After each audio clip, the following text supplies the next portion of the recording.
Hi friends, this is Shrithi Joshi and today I'm going to talk about the ulcers. Let's have a look on that. So what are the type of different ulcer? It's arterial insufficiency ulcers, venous insufficiency ulcers, neuropathic ulcers and pressure ulcer. Now we are going to see about the stages of pressure ulcer. Let's see. The pressure ulcer stage 1. In this, epidermis is affected, so intact skin with non-blanchable erythema. Here we can see this non-blanchable erythema for localized area usually over the bony prominences. Darkly pigmented skin may not have visible blanching. Its color may be differ from surrounding area. The area may be painful from soft or warmer or cooler as compared to the other areas. Here skin is not broken but inflamed. The stage 1 pressure ulcer is difficult to detect in dark skin individuals. Let's see the stage 2 pressure ulcer. There will be partial thickness loss of dermis. Partial thickness loss of dermis. Shallow crater, open ulcer with red or pink appearance wound bed. Blister may be intact or ruptured. In stage 3, there will be full thickness tissue loss into the subcutaneous layer. Here we can see this, like this is epidermis, dermis and up to subcutaneous layer it is affected. Subcutaneous fat is visible. Bone, tendon, muscle are not exposed. In this diagram we can see that the bone, muscle or tendon is not exposed. Slaw may be present or not obscured through the depth of tissues. Undermining and tunneling is present.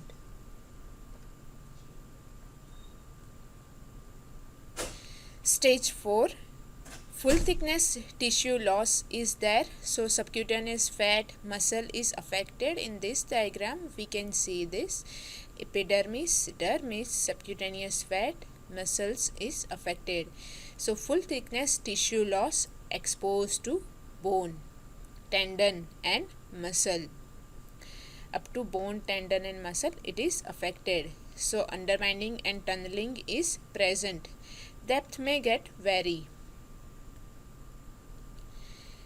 Let's see the suspected deep tissue injury. It may be purple or maroon color. Skin is intact, thin scar is present and blood-filled blister may be there. Let's have a look for unstageable pressure ulcer.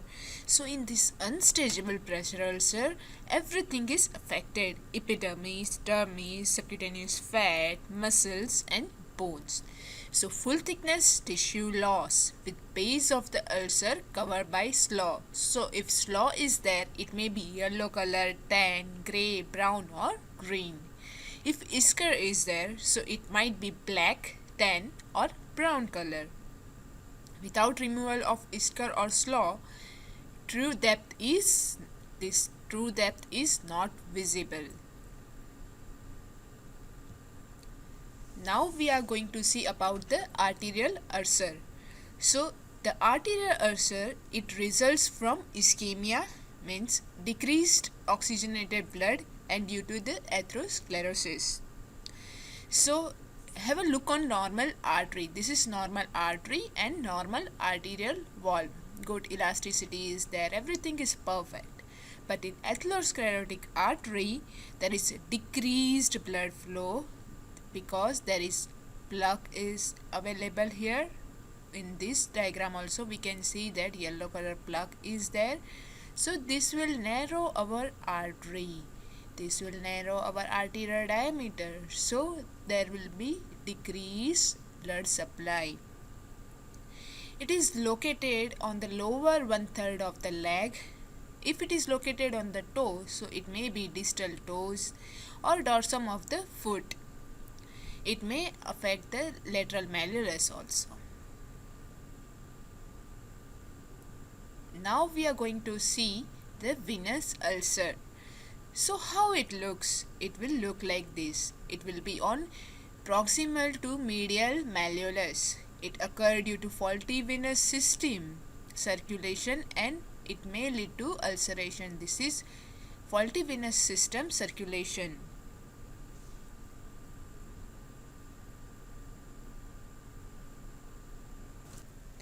Let's have a look on neuropathic ulcer. So it occurred due to ischemia and neuropathy, mainly diabetic neuropathy. Mostly in diabetic patient we can notice that. So due to ischemia it may look like this color, so like purplish, light purplish color, and later on it will become like this. So some patients have peripheral neuropathy that result in neuropathic ulcers, commonly found on the sole of the feet like second and fifth toes. The neuropathic ulcer are typically have a callus that become thickened and raised tissue surrounding the ridge of the ulcers. Now we are going to see the pressure ulcers. So it is known as a decubitus ulcer. Earlier we have seen the stages of the pressure ulcers. So it occurs due to sustained pressure on tissue. If the patient is bedridden on supine position, so they have pressure ulcer on the ear, shoulders, elbow, buttock, heel.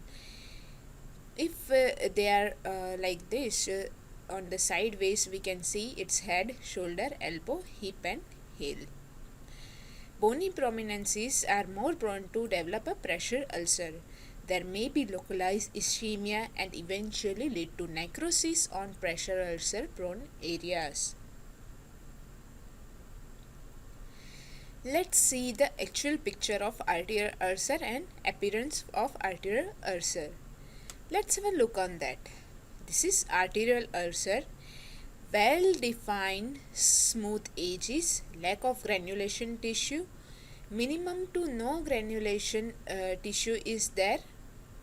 This is we can see due to the arterial ulcer due to atherosclerosis, or this is like non-blanchable erythema is there.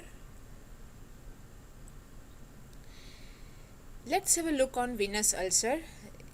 This ulcer have irregular edges, dark pigmentation like hemosiderin pigmentation, so it is brown color. Shallow and good granulation is present in venous ulcers. This is neuropathic ulcer. Earlier diagram we have seen it look like purplish light color, and in between it like maroon, dark maroon color. Well defined oval edges are there. Both side we can notice well defined oval edges are there. Cracked periwound area, good granulation tissue, and necrosis is present or absent. Now we are going to see Wagner scale for diabetic foot ulcers. So if we are going to see the diabetic foot ulcer patient, so for that we need to know Wagner scale and we can identify from the scale. So grade are 0 to 5. So let's have a look on first grade. So if the patient is having 0 grade, so intact skin but foot at risk. So we need to educate the patient for footwear. If grade 1 is there, so superficial ulceration is there and it is not infected, so external pressure relief we need to advise them. Prefabricated pneumatic braces they can wear or walking braces they can wear. In stage 2, deep ulceration with exposed tendon, joints, superficial infection is there. So surgical debridement of a wound is necessary and wound care is also necessary for that patient. If stage 3 is there, so deep ulceration which is exposed to bone with deep infection, so we need surgical debridement, wound care and antibiotics because patient have infection. Now let's come on stage 4. So partial gangrene is there. So partial gangrene is there, then vascular evaluation we need to do that, and if it is more so we need to go for amputation of the patient, so that will done by the surgeon. And fifth is complete gangrene, means gangrene of toes, so that is affected and amputation is necessary for that patient. Now we are going to see differential diagnosis of arterial, venous, neuropathic and pressure ulcer. So first is difference between arterial and venous ulcer. I just made red color for arterial, blue color for the venous ulcer. Let's see the difference etiology of arterial and venous ulcer. The arterial ulcer is occurred due to the arterial embolism, atherosclerosis, and the venous ulcer due to valvular incompetence, venous hypertension. Now we are going to see the appearance of the ulcer. So if it is arterial ulcer, in this diagram we can see that well-defined edges is smooth, lack of granulation, minimum to no granulation. But if it is venous ulcer, so we can see this like swallow and leg, irregular and dark pigmentation, it's like brown color pigmentation, it is very shallow, good granulation tissue, thickening and fibrosis is present, dilated veins at ankle. The appearance is like hyperkeratotic skin, eczematous or itchy skin is there. It's like a dry appearance of the feet. This is like shiny appearance and loss of hair in the feet.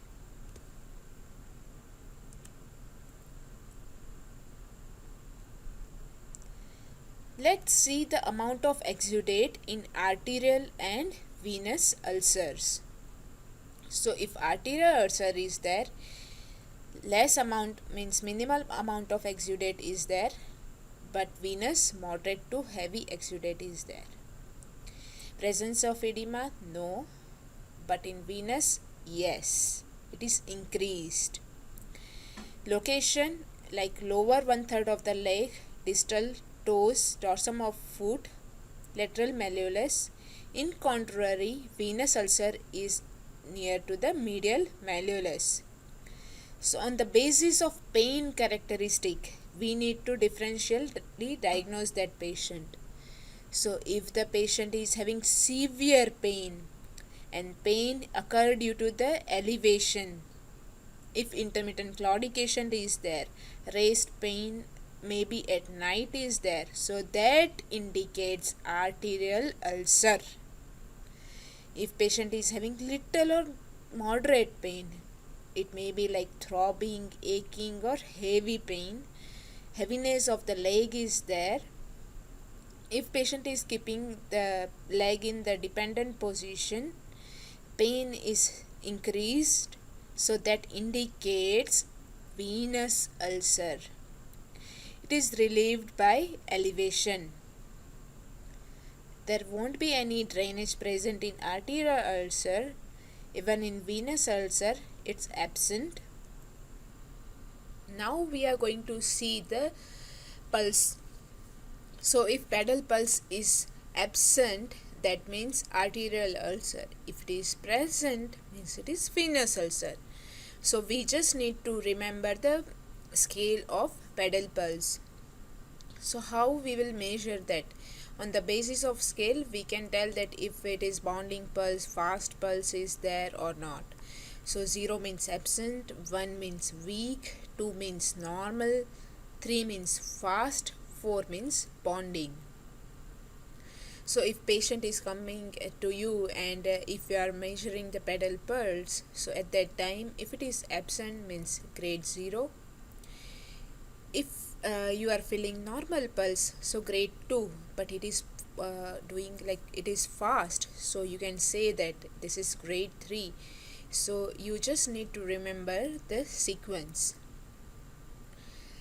Let's see the sign and symptoms of arterial and venous ulcer. So if arterial ulcers are there, so trophic changes, so pallor on foot elevation. So if you are elevating the foot, so it will become pale, dusky rubor on dependency. So if you are keeping in dependent position, so it looks like dusky rubor.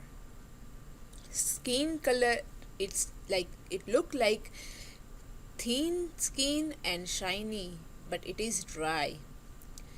There will be reduced hair on the leg.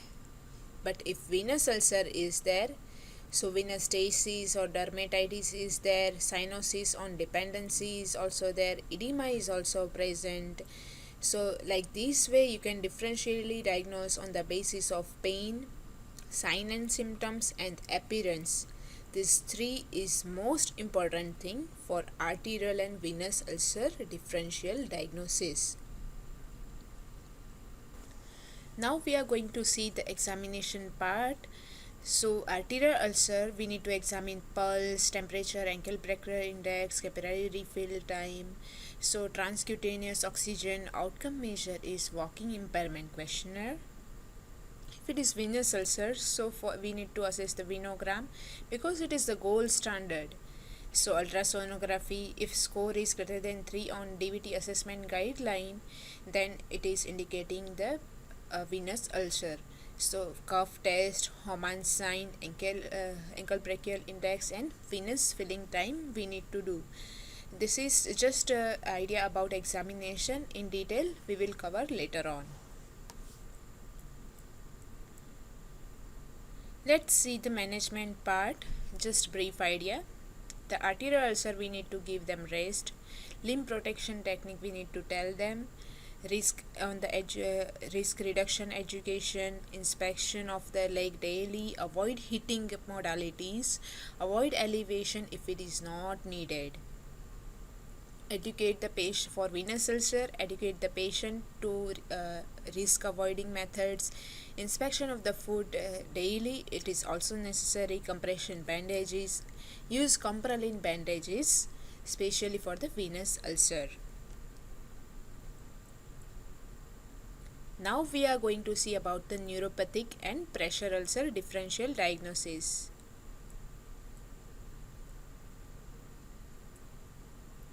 Let's see the etiology of neuropathic and pressure ulcer or decubitus ulcer. Main cause for neuropathy is peripheral neuropathic ulcer. So peripheral neuropathy is there, so it lead to the neuropathic ulcer. If it is decubitus, then diabetes or diabetic peripheral neuropathy. In this case, the neuropathic case, there will be well defined oval circle edges, cracked periwound area, and good granulation tissue if necrosis is little or absent. But in pressure ulcer case, initially bruising or purple blister is there, then open and full thickness damage will be there. The exudate is like low to moderate exudate in case of neuropathic ulcer, and pressure ulcer there won't be any exudate. Edema in neuropathic it's low to moderate, in pressure ulcer it's absent. So what is the location for neuropathic ulcer? Like if patient is having heavy body, so there will be pressure ulcer, there will be neuropathic ulcer on their foot. So foot area which is prone to shear force due to weight bearing and pressure. But in pressure ulcer, due to prolonged bed rest or any surgery, so it will occur on the pressure areas and bony prominences. There will be dysesthesia in a neuropathic ulcer, but mild pain in decubitus ulcers. There is low to moderate drainage, and in pressure ulcer it's absent. In neuropathic ulcer, pulse is diminished or not reliable in diabetic patients. So for that we need to do ankle brachial index, but in pressure ulcer it's normal. What is the sign and symptoms for neuropathic ulcer? Skin become dry, shiny, there will be elastic appearance and decrease or absent of sweat production in neuropathic ulcers. But pressure ulcer, skin is looking like moisture is there, muscular atrophy is there, friction cause changes within skin, so skin will become very eroded. So if you are touching, it will come out. So for this patient examination, maybe sensation check, we need to do vibration using 120 hertz, 8 hertz tuning fork, and pin prick sensation and ankle reflexes we need to check for neuropathic ulcers. So in pressure ulcer, venous plethysmography, 10 gram monofilament, vibration like 128 hertz tuning fork, pin prick sensation, and ankle reflexes we are doing for pressure ulcers. Let's say management. So neuropathic ulcer, every 2 hours we need to change the position in bed for the patient, and in pressure ulcer also every 2 hourly we need to change the position in the bed. Thanks for watching, and for future videos, don't forget to subscribe. If you have any doubts related to topics in physical therapy exams, please let me know in my comment section so I can make a series of the videos on that. Till that time, stay positive. Bye bye.